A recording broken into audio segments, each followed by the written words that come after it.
Welcome to the question of the day. Today's question is from Jerome in Las Vegas. And he asks, I hear everyone talk about being weather enhanced or weather dependent, and I believe we are weather dependent. I don't think you can do anything in mild temperatures to sell heating and air.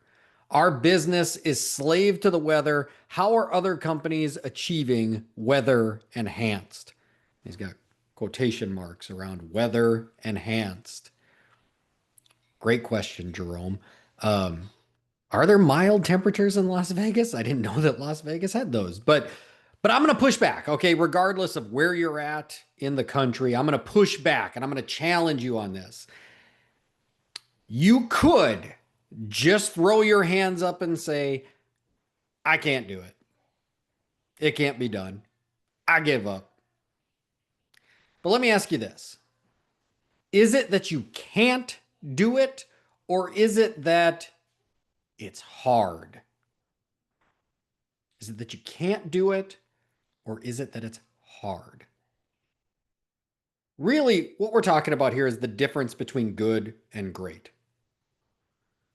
And you can really apply this to any real world example that you can think of. So think of real world examples. Examples like marriage. My wife and I recently we went to a marriage retreat. And it was a fantastic marriage retreat. It was great to get away from our kids. It was great to focus on just us, to go out and do some fun things, but also like dig in and do the work. And there was some questions, some topics that were, ugh, I don't really want to talk about this, right? But it all centered around just basic things like communicate. How do you communicate? Do you communicate in rhythm? Do you communicate consistently, right? Celebration. Do you celebrate each other? Do you focus on the wins? Do you focus on the positives? But also, do you challenge each other? And how do you challenge each other when you challenge each other? But if you're doing all these things, right? And there was a ton more, right? Like I'm really summarizing here, but if you do these things, if you dig in and do the work, that'll be the difference between good and great. Because yeah, you could just be married, right? Like you could be married, but if you dig in and do the work, you could have a thriving relationship. Sports, that's another real world example, right? You could just get through on your talent alone, right? Or you could put in the work and be truly great. I remember as a young man in junior high and going into high school, I was pretty naturally gifted. Like I was pretty good at sports. And so I joined sports and I did really well. But I started to notice something as the years got on.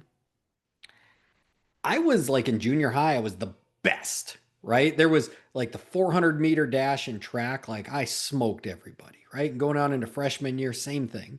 But I noticed as others started to pass me, to get better than me, to place higher than I did, the difference was they put in more work. Track wasn't my favorite sport, so I didn't put in extra work. I didn't go running. I went to the bare minimum school practices, right, after school. And so because others were putting in the work, they surpassed me. And I saw that in other sports too, in wrestling. I was a wrestler. I never hit the weight room. There was guys that going on into high school, they would start hitting the weight room. We'd have practice, and then after practice, they would do an hour of weights. They became stronger, more physically fit. And I noticed that my success was starting to be less and less because they were putting in the work. Same thing in football. I didn't I'm not a big dude. And so as others grew and had the size and put in time in the weight room to add to that size, I became less and less of a factor. And I had to tackle people's ankles more often because I didn't have the size, I didn't have the strength, right? And so sports, it's the same thing. Like you can get by on your talent alone, or you can do the weights, you can do the game film, you can do the practice until you can't get it wrong. So you can be good or you can be great. Business, same thing in business. We could just have a strategy of like, let's go out and just do the best we can, right? And not really have any kind of focus, just do the best we can, whatever that means. Right now, we're getting into budget season. Businesses that I'm working with are setting up their budgets for 2026. And so, what they're doing is they're setting a company strategy, that budget. But then the real successful companies, they're going even deeper than that.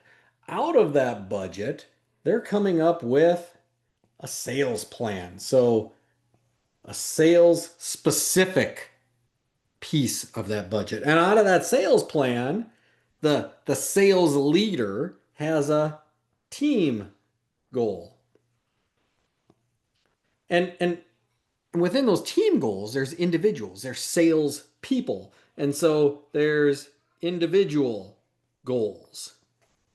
And this all connects, right? So that the sales leader can then focus on the individuals and hitting their goals. And when they hit their goals, they're hitting that team goal. And when we're hitting the team goal, we're executing the sales plan. And when we execute the sales plan, we're hitting the budget. It's a domino effect, right? So we're putting in the work to build all of those components. And even deeper than that, within those individual goals, we're we're calling out specific actions, specific things that we're going to do that we're not currently doing, so that we can focus on those actions to hit our individual goals, to hit our team goals, to hit the sales plan, to hit the budget. Like, it just dominoes up. But putting in that work, putting in that planning, that's the difference between good and great. Now, you said specifically the slow season, right? Are there mild times when people aren't very motivated to buy heating and air? Yes. If it is 110 degrees and I'm sweating to death and my air conditioner doesn't work, I'm very motivated to get that fixed or to replace that, right? And on the flip side, same thing. As we're going into winter and it's getting cold, I'm very motivated to get that fixed or replace it. That's an easy sell. To be blunt, I could put a sign around my dog's neck, send them into the call. And if it's 110 degrees or freezing outside, they could sell heating and air. Customers are that motivated. But those in between seasons, when it's just comfortable outside, when you can just open a window to cool off and get some fresh air, that is hard. I'm not very motivated to buy. I couldn't just send my dog in on that one. But this is a lot like any of the other examples I just listed out. The difference between good and great. The great ones are going to figure out, what do I do with these slow seasons? Because here's the funny thing with these slow seasons. They happen every year. They happen multiple times a year. We know they're coming, and they generally fall in the same times a year. I can't like put a specific date on it, but I can get pretty close, right? I can get within a couple of weeks of when it's going to get real cold and when it's going to get real hot. I know that's going to happen. It's a lot like a hole in the yard. If you had a hole right outside your front door, a big hole right at the bottom of the steps, and every morning you go outside, you step in that hole. You know that hole's there. It's there every single day. You know that hole's there. You could just step in it every day. You could do that, right? Or more than likely, you're going to do something about the hole so you don't step in it every day. You could fill the hole. You could fill it with dirt, right? You could put a flag or a cone in the middle so you know it's there and you don't step in it, right? Like a mental trigger so I don't step in it. You could cover it with a board or something else. There's a lot of things you could do to solve that problem so you're not stepping in it every single day. It's the same thing with our slow season. We know that slow season is coming. What are you going to do so that you don't step in it every single year? Here's what a lot of companies are doing that I work with. Really, it from a sales perspective falls into two categories. There's what's the company doing and what's the individual sales team and sales people doing, right? But both have a responsibility. And if we can both grab onto this, we can have a winning strategy in these slow seasons. So let's start with the company side, right? Like figure out what are all the things the company can do to make sure we're not stepping in it every slow season. Do you have a strong marketing plan, a very detailed marketing plan that takes this into account? We know when that hole is coming up, when that slow season's coming up. Do we have a marketing plan that addresses that? There's a lot of companies that have marketing strategies designed specifically for these slow seasons and how they can drive leads during these slow seasons. Do you have a partner plan, right? Like, does your company have some kind of partner plan where you have loyal customers that we do these yearly or bi-yearly visits? We do a maintenance check or a system check. Schedule those now. This is that time to schedule those. We don't have a lot of calls, so schedule those visits during this time to honor your customers. Most companies I talk to don't have enough partner plans, and the plans they do, they're not even scheduling all of those visits. So the customers aren't even getting what they paid for with those visits. So make sure you're maximizing that. Then there's things like outbounding. Do we have outbounding strategies? Are we reaching out to our customers? Are we taking the initiative?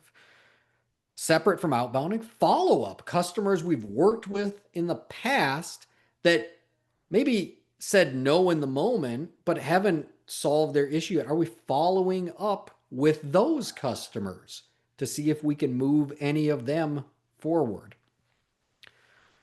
Are we looking at our processes? Like, do our processes produce the results that we want? So the leads that we got, are we maximizing those right now? So I'd be reviewing my processes to make sure they're as effective as they possibly can be. Now on the salesperson side, then, so those are all company strategies I want to look at. But on the salesperson side, I would be thinking, well, how do I generate my own leads? It sounds like this question is coming from a heating and air industry. And that's a great industry where leads are provided for you from the company. And there's some great industries like that. Like automotive is another one that's like that. You have customers coming in, you have leads coming in.